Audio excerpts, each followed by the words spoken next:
그런 마음 열정을 또 주님께서 기쁘게 받으실 줄로 믿습니다. 그래서 찬양대가 꽉 차서 이렇게 찬양할 수 있는 날이 속히 오면 참 좋겠다, 그런 마음이 있어요. 우리 오늘 예배에 함께한 여러분 모두에게 우리 주님의 사랑과 은혜가 늘 충만하시기를 주님의 이름으로 축원합니다.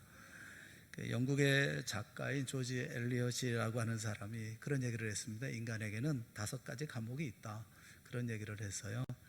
그 사람에게는 감옥이 있는데 자기 사랑의 감옥이 있고, 또 근심의 감옥이 있고, 향수의 감옥, 선망의 감옥, 증오의 감옥이 있다. 이렇게 5개를 얘기를 했습니다. 어떤 분은 자신은 이 감옥 말고도 가족이라는 감옥에 갇혀 있다, 그렇게 말씀하시는 분도 계셨어요. 생각해 보면 때때로 내 가정이 감옥처럼 느껴질 때가 있죠. 누구나 한 번쯤은 가져봤을 법한 그런 생각이 아닐까 하는 생각이 들어요. 하지만 이 가족만 아니라면 헐헐 날아가고 자유로울 것 같지만 가족만이겠습니까? 감옥이라고 얘기할 수 있는 것이 가족만 아니라 직장도 그리 얘기하면 감옥이 아니겠습니까? 학교도 그럴 수 있죠. 인생은 또 어떻습니까? 인생도 감옥이다라고 얘기하면 감옥이라고 할 수 있지 않겠습니까? 왜 우리는 이걸 감옥으로 느낄까요? 그 이유가 있어요. 제가 드릴 대답은 하나입니다. 예수님을 잘 못 믿어서 그렇습니다. 예수님을 믿을 때 우리에게 허락하신 구원이라고 하는 것은 삶의 모든 감옥에서 건져주시는 것이기 때문에, 내가 어떤 감옥에 갇혀 살고 있다라고 하는 것은 내 믿음에 문제가 있고, 내 신앙에 문제가 있고, 내가 예수 잘 못 믿고 있다는 반증이기도 한 거예요. 그 심리학자 메슬로우라고 하는 분이 우리는 망치 증후군에 살고 있다, 그런 얘기를 했는데, 망치 증후군이라는 말이 무슨 말이냐 하면, 손에 망치를 들면 모든 문제가 못으로 보인다는 겁니다. 못으로 보인다는 거죠.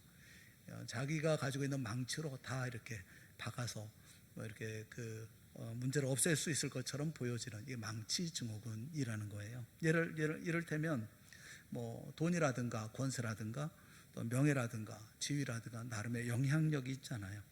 이런 것을 내가 가지고 있으면 그것으로 모든 문제를 해결할 수 있다, 또는 해결하려고 한다라는 거예요. 문제라고 하는 것은 해결할 수 있는 정확한 방법이 늘 따로 있는 법입니다. 근데 우리는 마치 그것이 전부인 것처럼, 또 그것을 해결할 수 있을 것처럼 믿는다라는 것이죠. 여러분, 그렇지 않습니다. 우리가 가지고 있는 거, 할 수 있는 어떤 역량이라고 하는 것은 너무 작은 것입니다. 너무 보잘것이 없는 거죠. 그래서 우리 신앙생활하는 사람들이 신앙생활하면서 반드시 잊지 말아야 할 한 가지가 뭐냐면, 평생 살면서 우리는 질문하면서 살아야 된다는 거예요. 질문하면서. 질문하는 사람만 답을 얻고, 질문이 진지하면 진지한 답을 얻습니다. 예컨대 젊은 부부에게 이렇게 물었죠. 아빠란 어떤 사람이냐, 엄마는 또 뭐 하는 사람이냐.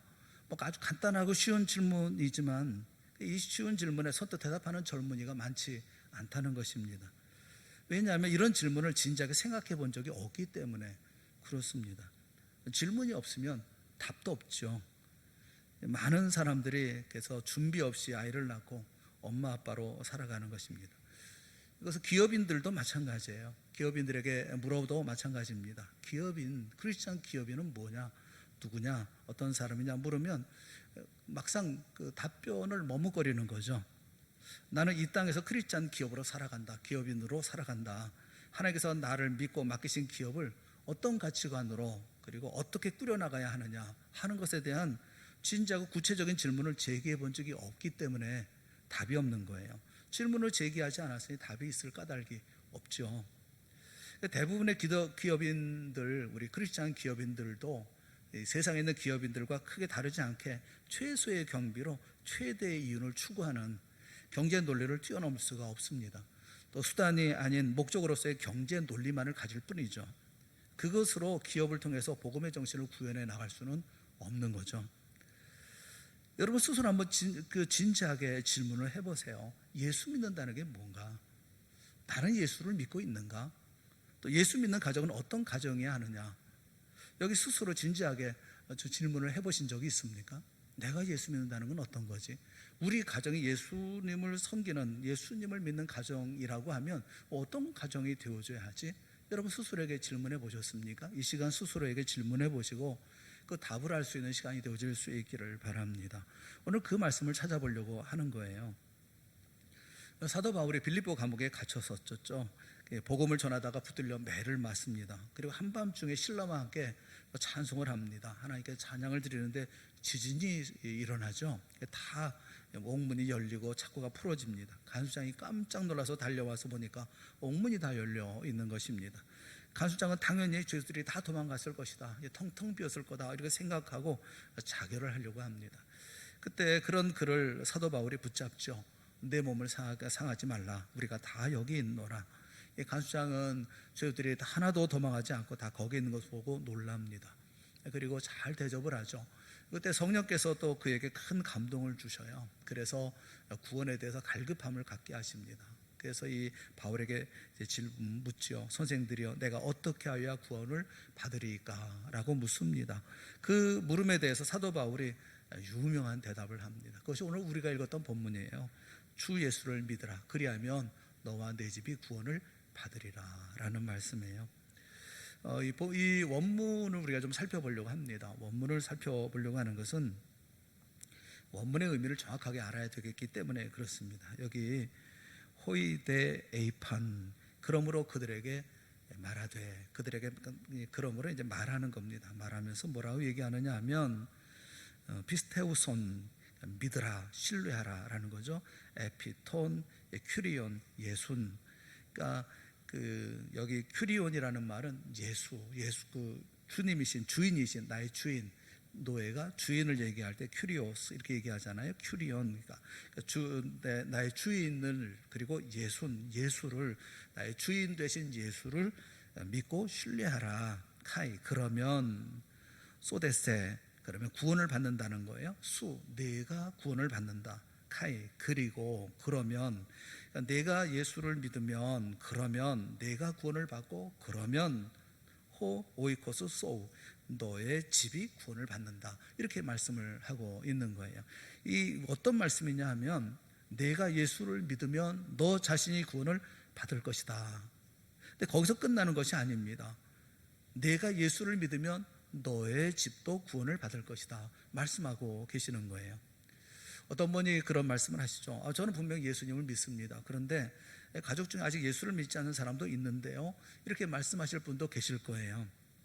이제 여러분, 성경하신 말씀을 꼭 믿으시기를 바랍니다. 약속하신 말씀대로 내가 예수를 믿음으로 나도 구원받고 내 가족도 다 구원받을 것이라는 확신을 갖게 되기를 주님의 이름으로 축원합니다.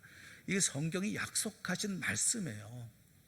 그러니까 이것이 너와 내 집, 그러니까 내가 구원받고 또 가족은 또 따로 이렇게 말씀하고 있는 것이 아니라 내가 구원받음으로, 그러면 너가 구원받고, 그러면 내 가족이, 내 집이 구원을 받는다, 이렇게 말씀하고 있는 것이거든요.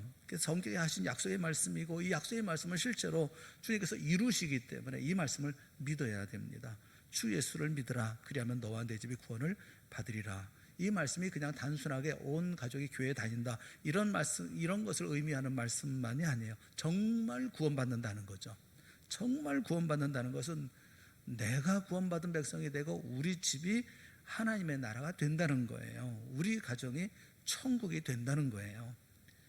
가정 문제는 참 복잡하죠. 100이면 100, 가정들마다 다 문제가 다 다릅니다. 같은 문제를 가지고 있는 집은 단 한 가정도 없어요.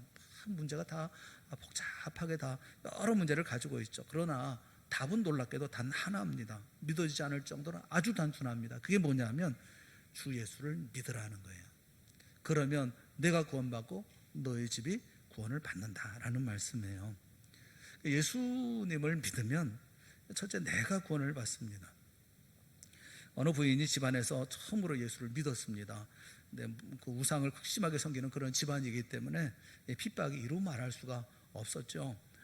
특히 남편의 핍박이 아주 심했다고 그래요. 교회에 다녀오기만 하면 그날은 아주 난리가 났다고 그럽니다.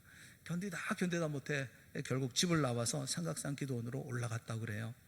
1월의 추운 날씨에 아무런 채비도 없이 그냥 무작정 기도원에 올라간 그녀는 그 차가운 마룻바닥에 무릎을 꿇고 기도했다고 합니다. 하나님, 차라리 저를 데려가 주세요. 너무너무 힘들고 괴롭습니다. 그렇지 않다면 이길 수 있는 힘을 주시던지요. 뭐 이렇게 기도를 했다고 그래요. 한 주간 동안 그렇게 집회를 참석했다고 합니다. 금요일 새벽에 십자가를 바라보면서 간절히 기도하고 있을 때 그 마음속에 하나님께서 주시는 큰 은혜가 있었다고 그래요. 그것은 하나님의 사랑에 대한 감동이죠. 나 같은 사람도 주님이 사랑하셔서 내 마음에 오셨는데 나를 구박하는 남편은, 나 구박하는 그 남편을 사랑하지 못할 이유가 뭐가 있겠나, 얼마든지 내가 사랑할 수 있겠다, 이런 생각이 들었답니다. 그래서 바로 집으로 내려갔다고 그래요.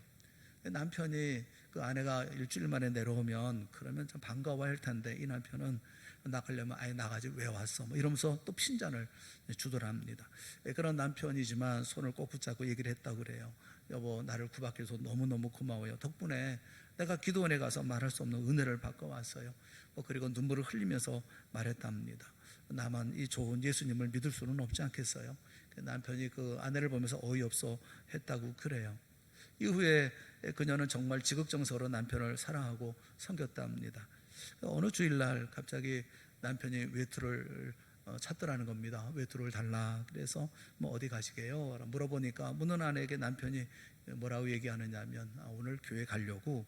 뭐 그렇게 해서 남편이 교회를 나오기 시작했고 온 가족이 교회, 예수 믿는 가정이 되었다고 합니다. 이분의 아들이 지금 총신대학교 신학대학원에서 신약학을 가르치는 이한수 교수님의 이야기라고 그래요. 아직 예수 믿지 않는 가족이 우리 가족 가운데 있다면 기도원에 가라, 그렇게 말씀하고 있는 거 아닙니다. 예수님은 이미 우리 마음에 와 계시죠. 그리고 그 예수님께 집중하는 것, 신앙생활이란 우리 안에 계신 예수님을 바라보는 것, 그게 핵심인 거예요. 삶의 어려움도 많죠. 힘든 일도 많습니다. 요즘 코로나19로 얼마나 많이 고통을 당하고 계십니까? 온 나라와 교회가 초유의 일을 우리가 겪고 있죠. 참 힘들고 어렵죠. 성도님들과 이야기를 나누다 보면 그 말씀 속에 깊은 한숨이 있고 눈물이 있어요. 안타깝죠. 또 답답하기도 하고 이런 일들이 있죠. 근데 그런 성도들과 만나서 이야기를 나누면서 그런 생각이 들어요. 실제로 우리는 우리 안에 예수님을 바라보고 있지 않은 것은 아닌가, 예수님을 바라보고 있지 않기 때문에 그런 게 아닌가 하는 생각이 들어요. 우리 인생의 가정에 또는 사업에 또 우리의 상황, 모든 상황 속에 예수님은 완전히 빼어놓고, 그리고 우리 혼자 고민하고 걱정하고 근심하고 불평하고 심지어 원망하고 있는 것은 아닐까 하는 생각이 들어요. 우리가 우리 안에 계신 예수님을 진정 믿고 바라보고 산다고 하면 내게 임한 구원이 있고 구원의 삶이 있고 또 우리 가정에 더 나아가서는 구원이 임한다고 분명히 말씀하고 있는데 우리 예수님께 집중하며 살고 있지 않은 것은 아닐까 하는 생각이 많이 들더라고요. 사랑하는 여러분, 힘들고 어려운 이때야말로 우리의 믿음을 점검해 봐야 할 그런 시기가 아닐까 싶어요. 여러분들이 힘드니까 한숨 쉬고 탄식하고 이리저리 방황하고 그러다가 결국은 아무것도 아닌 삶이 되어져 버리는 그런 모습이 아니라 오히려 이럴 때 자신의 믿음을 돌아봐야 되지 않을까 싶은 생각이 많이 드는 거예요. 예수를 믿는데도 병든 가정이 얼마나 많고 예수를 믿는데도 깨지는 가정이 얼마나 많습니까? 또 예수 믿는 가정의 자녀들이 세상에 나가서 예수 믿는다고 당당하게 말하지 못하는 이유는 어디에 있습니까? 그것은 예수를 믿는 가정이 온전하게 구원에 이르지 못한 까닭이 아니겠어요? 그 원인은 또 어디 있다고 생각하십니까? 내가 예수를 바르게 믿지 않고 있기 때문은 아닙니까? 청년들에게 물어봤다고 그래요. 당신을 고통스럽게 하고 화나게 하는 것이 무엇입니까? 청년들에게 설문하면서 당신을 고통스럽게 하고 또 화나게 하는 게 어떤 일이냐, 뭐냐, 청년들이 대답을 했어요. 63%가 부모님, 그렇게 대답을 했어요. 부모님이 나를 고통스럽게 하고 화나게 한다고. 서점에 가보면 가정에 관한 책들이 정말 많이 나와 있습니다. 옛날과 다르게 지금은 가면 책들이 너무 많아서 어떤 책이 좋은 책이지 어떤 책을 사야 될지 알 수 없을 정도로 많은 책들이 나와 있습니다. 여러분, 약이 많다는 것은요, 그 병에 약이 많다는 건 정작 약이 없다는 소리와 틀리지 않아요. 무수히 많은 책들이 가정에 대해서 말하고 있다고 한다면 그만큼 이 가정의 문제가 만만치 않다는 말입니다. 실제로 우리나라가 세상에서, 이 세계에서 이혼율이 가장 높은 나라 아닙니까? 이것은 비단 세상 사람들만 아니라 성도의 가정들도 심각한 어려움에 직면하고 있다고 하는 것을 말해주고 있는 거죠. 사랑하는 여러분, 예수 믿는 가정임에도 가정이 병들고 깨지는 이유가 어디 있습니까? 가정을 소홀히 여기기 때문에 그렇습니다. 여러분, 가정이 중요합니까? 사업이 중요합니까? 가족이 중요합니까? 직장이 중요합니까? 우리 모두가 가정이라고 말은 합니다. 그런데 생각해 보세요. 배우자나 자녀에게 하는 것처럼 직장 상사나 동료에게 한다면 아마 우리는 예전에 직장에서 쫓겨났을걸요. 우리 이상하게도 가족들에게는 막대합니다. 소홀합니다. 그 왜 그렇죠? 예수님의 말씀을 등한히 하기 때문에 그렇습니다. 예수님이 말씀하신 가정에 대한 자신의 책임, 또 그 책무, 사랑과 섬김 다 무시해버렸기 때문에 그런 거예요. 예수님 중심으로 내 가정 생활을 하지 않기 때문에 그런 거잖아요. 열심히 목회 잘하는 목사님이 계시는데 어느 날 이제 가족이 같이 모여서 식사를 하게 되었어요. 같이 식사를 하게 됐는데 그 어린 아들이랑 같이 식사를 하면서 아이에게 이제 식사 기도를 부탁을 했죠. 오늘은 내가 한번 기도 한번 해보지 않으련. 아이가 그러니까 이제 기도를 하더라는 거예요. 근데 뭐라고 기도하느냐 하면, 하나님, 우리 아버지 교회 안 나가게 해주세요. 그렇게 기도를 하더라는 겁니다. 목사님이 충격을 받았어요. 목회를 열심히 한 것이 뭐 이거 잘못했다고 말할 수는 없겠는데, 그런데 목사님은 가정을 소홀히 한 거죠. 그 아이가 볼 때 우리 아버지 교회 안 갔으면 좋겠다, 이렇게 생각을 했다는 거예요. 주님 말씀대로 가정을 돌보지 않은 거예요. 가정을 소홀히 하면 반드시 가정에 병이 들죠. 여러분, 이제 정신 차려야 되는 거예요. 믿음 생활을 하고 있는데, 그리고 나의 구원의 삶을 애쓰고 노력해야 되는데 내 구원의 삶, 신앙의 삶도 제대로 살지 않을 뿐만 아니라 가정도 제대로 돌보지 못하고 살고 있는 거 아닙니까? 신앙으로 우리의 가정을 무너뜨리려고 마귀는 늘 역사하고 있잖아요. 여러분 아시는 것처럼 태초부터 가정을 무너뜨린 존재가 마귀 아닙니까? 지금도 여전히 가정을 무너뜨리려고 역사하잖아요. 어떤 분들은 마귀가 역사한다 뭐 이렇게 얘기를 하면 그 말씀이 맞는 것 같아요. 남편을 보니까 마귀고요, 뭐 아내를 보니까 마귀고요, 뭐 배우자를 보면, 또 아이를 보면 뭐 마귀가 진짜 역사하는 것 같아요. 뭐 이렇게 말씀하실지 모르겠는데 그렇지 않습니다. 배우자나 자녀는 마귀가 아니에요. 우리 속에 있는 이기심이라든가 욕심이라든가 철저한 자기 고집, 이것을 마귀가 흔들잖아요. 나만 생각하는 마음, 이것을 마귀가 휘두르고 있는 것이거든요. 팀 켈러 목사님이 그 결혼을 말하다라는 책에서 그런 얘기를 했어요. 위기를 만난 부부들이 한결같이 하는 말이 있다는 겁니다. 뭐 서로 이혼하자, 뭐 싸우고 다투고 하는 거, 부부들이 항상 하는, 똑같이 하는 말이 뭐냐면 사랑이 힘들다, 그 얘기를 한다는 거예요. 사랑이 이렇게 힘든 줄은 몰랐어요, 뭐 이렇게 얘기를 한다는 겁니다. 완전히 그 사람에 대한 사랑이 식었어요. 뭐 더 이상 어떻게 할 도리가 없어요. 우리 부부는 뭐 천생연분이 아닌가 봐요. 만나지 말아야 할 사람이 만난 것 같아요. 이렇게 얘기를 한다는 거예요. 이 틴켈러 목사님이 그런 이들을 향해서 그렇게 말한답니다. 배우자를 사랑하는 것만 힘듭니까? 직장 생활은 쉽습니까? 직장 생활은 쉽게 하십니까? 돈 버는 일이 이렇게 힘든 줄 몰랐다 탄식해 본 적은 없습니까? 뭐 직장 학생이 공부하는 거 이렇게 힘든 줄 몰랐다, 그 생각이 들지 않습니까? 프로 운동선수가 운동이 저절로 됩니까? 그런데 왜 배우자를 사랑하는 것을 힘들다고 탄식하고 계십니까? 이렇게 얘기를 했다는 겁니다. 여러분, 결혼하고 이렇게 만났을 때 천생연분이라든가 운명적인 사랑, 그런 거 없습니다. 우리 속에 죄성이 있고요, 우리 속에 이기심이 있고 미숙함이 가득한 상태 속에서 서로 만나서 결혼하는 거예요. 근데 거기 무슨 천생연분이 어디 있고 그 가운데 무슨 뭐 운명적인 사랑이 어디 있어요? 결혼하고 난 다음에 하나님 중심으로, 예수 그리스도 중심으로 주님 의지하면서 서로 사랑하면서 노력하는 거예요. 가정을 만들어가는 거예요. 많은 사람들이 배우자가 자기중심적이고 이기적이라고 비난합니다. 그런데 자신은 그렇지 않습니까? 마귀는 아주 감교하게 자기는 보지 않게 해요. 자기는 보지 못하게 하고, 배우자가 이기적이고 뭐 자기중심적인 모습만 보게 하고 끊임없이 비판하게 하고 원망하게 합니다. 자기는 조금 더 바꾸려고 하지 않으면서 말입니다. 여러분, 근데 자신이 얼마나 이기적이고 고집스럽고 욕심이 많은지를 깨닫는 순간, 그럴 때 하나님 앞에 내가 얼마나 죄인인가를 아는 순간, 부부는 완전히 다른 차원의 부부 가정이 되어질 수 있는 거죠. 우리가 예수를 믿는다는 것이 그런 거예요. 예수를 믿으면 주님 앞에 나를 보게 되어지고 내 가정을 돌보게 되고 돌아보게 되고, 그 가운데 내가 맡겨진 일이 무엇인지, 내가 어떻게 해야 되는지 하는 것을 알게 되어질 터인데, 예수님을 떠나니까 항상 자기중심적이 되잖아요. 그러니까 삶을 살면서 한탄, 비탄, 그리고 탄식, 한숨, 그리고 그 이 가운데서 떠나고 싶은 마음이 있고 뭐 감옥이니 어쩌니 그런 얘기가 나오는 거 아닙니까? 개봉역 앞에 가보면 그 모텔이 하나 있어요. 뭐 조화 모텔인가 이런 모텔이 있는데 그 앞에 그 있는 아파트하고 같이 이제 재개발이 이제 되면서 방치가 되어져 있습니다. 여기 보면서 참 안타깝게 생각하는 게 뭐냐면 그 유리창이랑 유리창은 다 깨져 있어요. 그 집에 거기 가 보면 아주 보기 흉물스럽게 짝이 없습니다. 깨진 유리창 법칙이라는 게 있어요. 깨진 유리창 법칙이라는 게 뭐냐면 빈집이 있는데 유리창이 하나 깨졌습니다. 빈집이니까 아무도 유리창을 갈아넣지 않은 채 그냥 방치가 되죠. 근데 얼마 지나지 않으면 그 집에 있는 모든 유리는 다 깨집니다.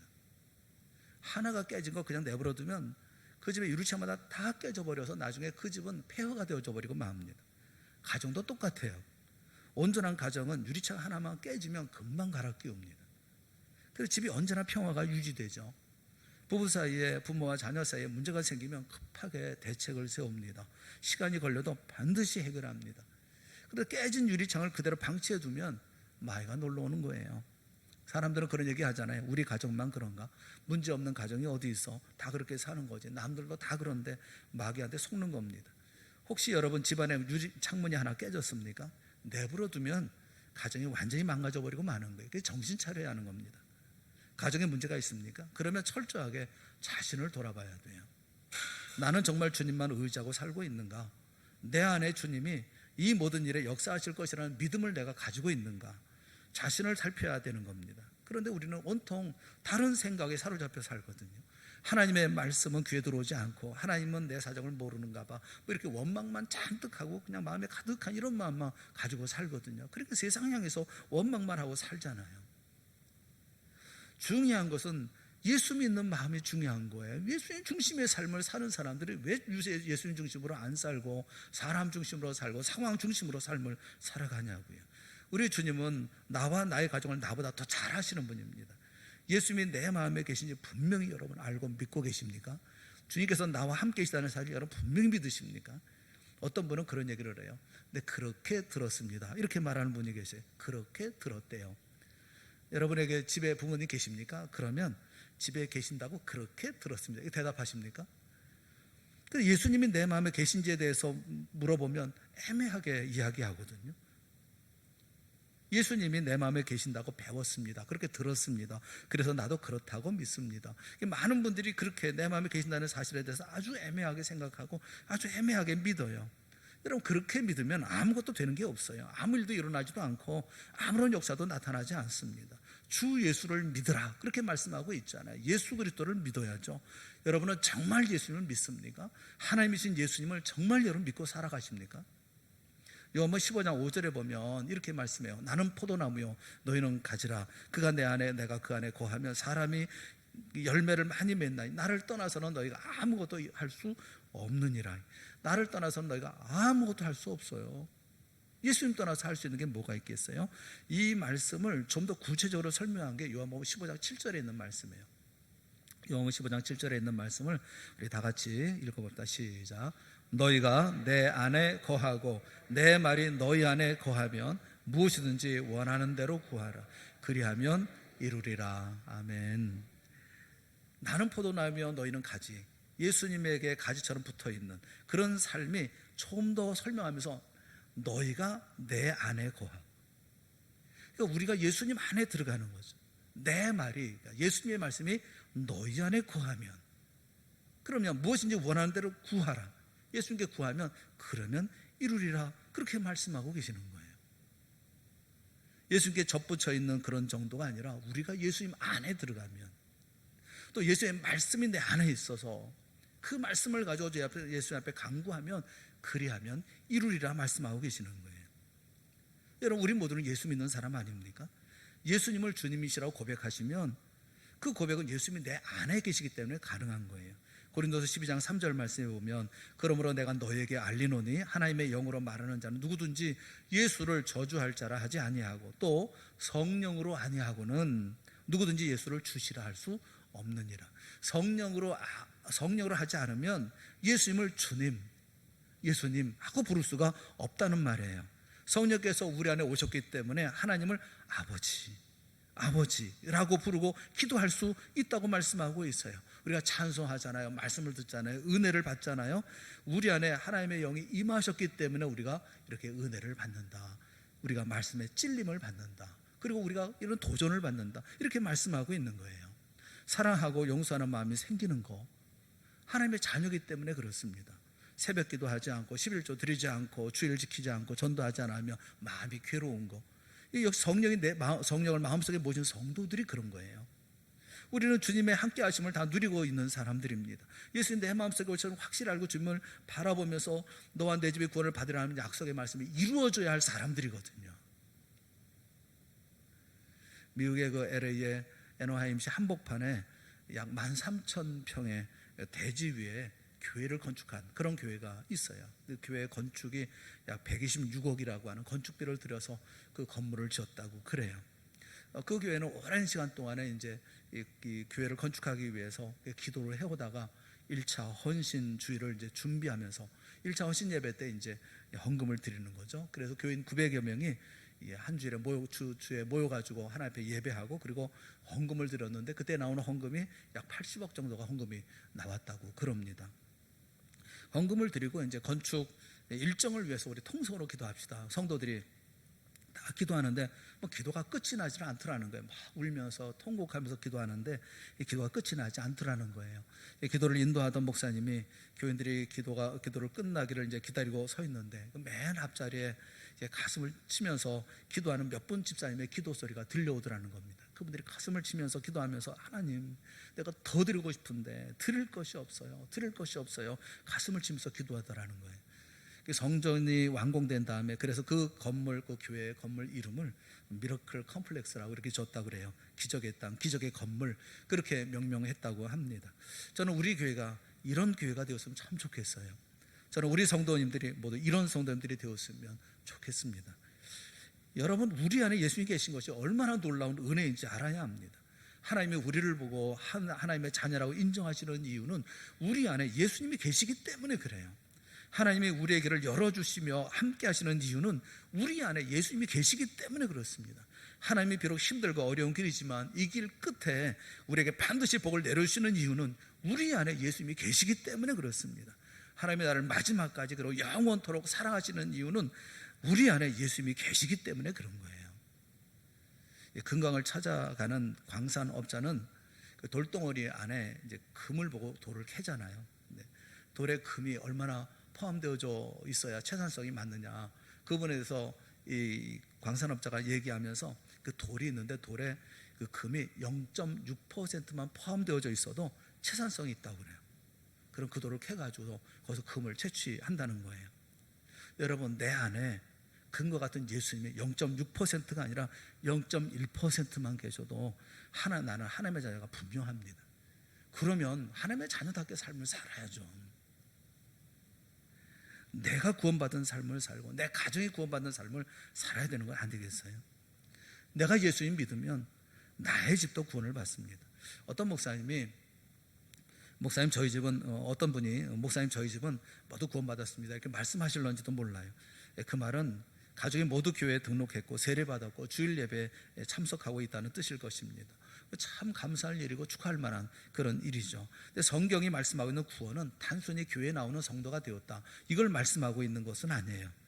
예수님 마태복음 7장 21절에 보면 나더러 주여 주여 하는 자마다 다 천국에 들어갈 것이 아니요 다만 하늘에 계신 내 아버지의 뜻대로 행하는 자라야 들어가리라, 이렇게 말씀하십니다. 그리고 22절 23절 이어지는 말씀에 보면 예수님의 이름으로 큰 능력도 행하고 예언도 하고 귀신을 내쫓는 그런 권세를 행한 사람도 예수님 앞에 섰을 때 예수님께서 뭐라고 말씀하시느냐 하면 내가 너희를 도무지 알지 못하니 불법을 행하는 자들은 내게서 떠나가라, 이렇게 말씀하신다는 거예요. 이런 말을 들을 거라고 말씀하셔요. 요한계시록의 사도교회에 대해서 말씀하거든요.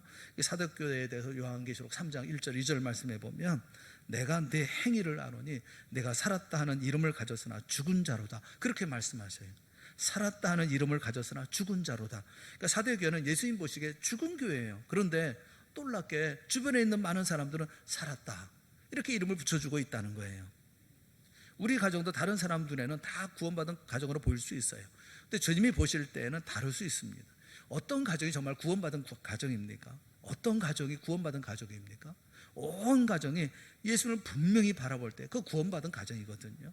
예수를 바라보지 못하면 아무리 목사 가정이라 하더라도, 아무리 장로 가정이라 하더라도, 아무리 중직자의 가정이라 하더라도 그 마음에 근심과 염려를 떨쳐버릴 수가 없는 거예요.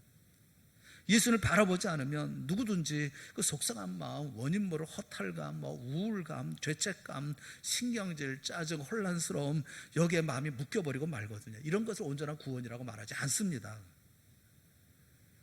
여러분, 이 전염병으로 온 세계가 환란을 겪고 있잖아요. 눈에 보이지 않는 바이러스가 얼마나 무서운지 몰라요. 그처럼 죄가 얼마나 무섭게 우리에게 다가오는지 여러분 경각심을 가져야 합니다. 우리가 예수를 바라보지 않으면 반드시 죄의 한눈을 팔게 되어 있어요. 그러니까 이런 어려운 가운데 있을 땐 주님께, 예수님을 바라보고 예수님께 집중하고 예수님 앞에 나아가고 정말 내가 예수님을 믿는가를 자꾸 질문하며 살아야지. 우리 가정이 예수님 중심의 가정인가 물어봐야 되는데, 그렇지 않고 자꾸 다른 걸 보니까 답이 나올 리가 없잖아요. 가정에 죄가 들어오면요, 가족이 싫어집니다. 막 또 가족을 피하게 됩니다. 제가 어떤 분 얘기 들어보니까 그분은 그 아이스크림 한 통 들고서 옷장 속에 들어가가지고 혼자 먹었대요. 근데 이게 무슨 그런 경우가 있나? 아이스크림을 왜 가족들과 같이 안 먹고? 근데 그분 마음에 가족들 주기 싫어서 자기 혼자 먹으려고 옷장 속에 들어가서 혼자 퍼먹었다는 거예요. 그렇지 않아요? 문제 있는 거 아니에요? 생각해보면 가족을 보는 것도 싫고 가족과 나누기도 싫고, 그거 문제 생긴 거잖아요. 그 외도에 빠진 사람들을 보면 자기를 알아볼 사람이 없는 것을 자꾸 숨잖아요. 가정이 무너지는 거죠. 여러분, 혹시 가족이 싫거나 만나기 불편하고 귀찮습니까? 문제가 생긴 거예요. 예수님을 바라보고 있지 않은 거예요. 예수님을 믿고도 가족이 싫고 부담스럽다고 하면, 부부간에 불화하고 부부 자식 간에 갈등이 있다고 한다면 이거 문제가 생긴 거예요. 내가 예수를 무시하고 살고 있기 때문에 생겨나는 문제들이에요. 그거는. 가족은요, 우리가 사랑할 대상으로 주님께서 주셨어요. 만나면 기뻐하고 용기를 얻고 위로받아야 할 사람이 가족들입니다. 내가 책임지고 보호해야 할 사람들인 거예요. 예수님을 바라보면 모든 것이 정상으로 돌아오는데, 돈이라든가 성공이라든가 사업이라든가 취직이라든가 직장이라든가 이런 거 바라보면 예수님 그 관심에서 빠져버리고 말죠. 그러면 가정은 불화가 생기고 깨지기 시작하는 거 아니겠습니까? 예수님을 바라보면 어떤 위태한 상황이라 하더라도 가정이 하나가 되어지고, 또 그것이 가정의 구원이 되어진다고 하는 것을 우리가 잊지 말아야 합니다.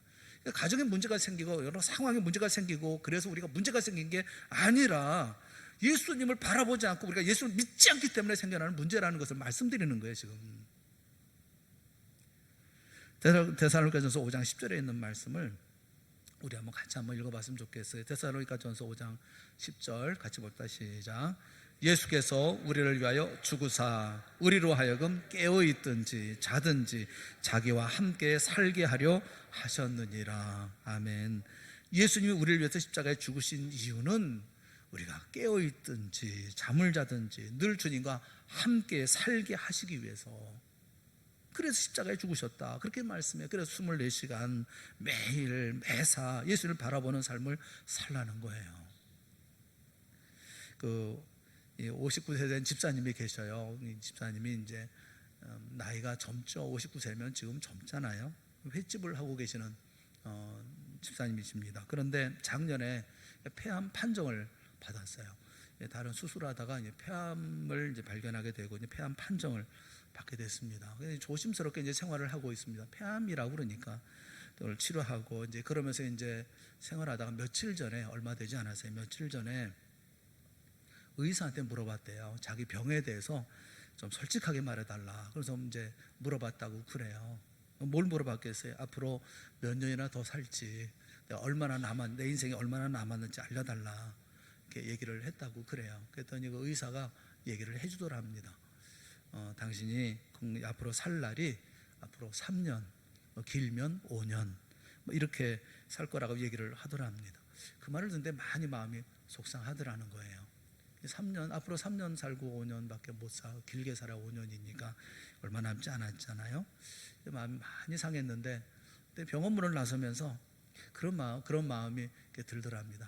나 참 예수 믿은 게 참 복 있구나. 참 예수 믿는 게 참 행복한 것이구나, 너무 감사한 일이구나, 그런 생각이 들더라는 겁니다. 죽음에 대한 두려움보다는 오히려 천국에 대한 소망을 갖게 되니까 참 복이고, 내일이라도 하나님 부르시면 가는 인생인데 3년 정해놓고 정해진 삶을 사니까 인생 참 잘 정리하며 살 것 같으니까 그것도 참 복이다 하는 생각이 들고, 무엇보다도 그 예수 믿지 않던 남편이 자신 폐암이라고 얘기를 하니까 당장 교회에 같이 나가서 또 살려달라고 눈물로 기도하는 거 보니까 참 감사하더라. 아이고, 남편 그냥 내가 폐암 걸리기 전에부터 믿었으면 얼마나 좋을 뻔했어, 그런 생각이 들지만 그래도 뒤늦게라도 교회 같이 나가서 그렇게 날 위해서 기도하는 거 보니까 너무 행복하고 감사하더라, 그렇게 말씀을 하시더라고요. 여러분, 그게 예수 중심으로 살아가는 삶이 아닌가요? 우리 가정의 구원은 어떻게 이루어집니까? 예수님이 우리와 함께 계심을 온 가족이 알 때, 그리고 온 가족이 예수님을 중심으로 살아갈 때, 그것이 바로 가정의 구원이죠. 그런 삶을 살아갈 때 가정이 하나님 앞에 온전해질 수 있는 것 아니겠습니까? 가정의 구원이란 막연한 게 아니에요. 예수님은 우리 가정을 온전하게 하시기 위해서 우리 가운데 오셨습니다. 우리에게 말씀하시고 길을 가르쳐 주시고 능력을 주십니다. 예수님 바라보고 믿기만 하면 내가 구원받고 이 땅의 모든 삶 속에서 구원을 받고 우리 가정도 온전하게 구원을 받는 것이죠. 사랑하는 여러분, 정말 진실로 예수님을 믿는 여러분 모두가 다 되어질 수 있기를 주님의 이름으로 축원합니다. 우리가 초점이 뭐냐는 거죠. 우리가 오늘 살아가는 삶의 초점이 뭐냐는 거예요. 물어보시라고요. 나는 오늘 무엇을 위해 사는가? 물어보시라고요. 나는 예수 믿는다고 하는 나는 어떤 삶을 살아야 하나? 이 상황에서 나는 어떻게 해야 할 것인가? 물어보시라고요. 질문하시라고요. 진지하게 스스로에게 물어보고 하나님 앞에 엎드려 기도하며 여쭈어보고 그 길을 걸어가시라고요. 주님께서 주시는 위로가 있어요. 힘이 있어요. 능력이 있어요. 비전이 있습니다. 꿈을 갖게 됩니다. 소망 가운데 다시 일어나게 되어집니다. 그게 구원받은 사람의 삶이거든요. 그런 믿음의 삶을 살아가는 그 사람 때문에 그 가정이 또 구원을 받습니다. 온 가족 모두가 그런 믿음의 삶을 살아갈 수 있는 거죠. 여보, 힘내, 능력을 내, 걱정하지 마, 나만 믿어. 주님께서 우리의 길을 열어주실 거야. 걱정하지 마. 여러분의 모든 가정 가운데 이런 하나님의 놀라운 은혜가 임하기를 주님의 이름으로 축원합니다. 걱정하지 마십시오. 근심하지 마십시오. 두려워하지 마십시오. 머뭇거릴 것도 없습니다. 우리는 믿음의 길을 가고 예수 그리스도를 믿는 믿음의 삶을 살아가는 것이죠. 여러분의 가정에, 여러분의 삶 속에 이와 같은 구원의 놀라운 역사가 이루어지고, 이 코로나19로 말미암아 모두가 힘들어하지만 그 가운데 감사가 넘쳐나고 찬양이 넘쳐나고 오히려 소망 가운데 오늘 힘있게 용기 있게 내일을 향해 달려나갈 수 있는 믿음의 역사가 우리 동산교회 모든 성도들의 삶 속에 가정 가운데 이루어질 수 있기를 주님의 이름으로 축원합니다. 기도하겠습니다. 사랑하는 하나님 아버지, 하나님의 은혜를 감사합니다. 우리로 구원받은 백성 되게 하시고 하나님의 자녀가 되게 하시고 나로 예수 그리스도를 알게 하여 주셨으니 그 은혜를 감사합니다. 그 간격으로 살게 하여 주시옵시고 그 도우심과 위로하심과 격려하심 속에 오늘도 용기 내고 힘내어 살아가는 우리 모든 성도들이 되게 하여 주시옵소서. 주 예수를 믿으라 말씀하지 그 말씀처럼 우리는 예수님을 믿습니다. 예수님을 의지합니다. 예수님만 의뢰합니다. 예수님과 함께하는 믿음의 삶을 살아가기를 원합니다. 주여, 우리 길을 인도하여 주시옵소서. 우리가 구원받은 삶 되게 하시고 우리 집이 주 앞에 구원받은 집이 되어질 수 있도록 은총 나려 주시옵소서. 예수님의 이름으로 간절히 기도드리옵나이다. 아멘.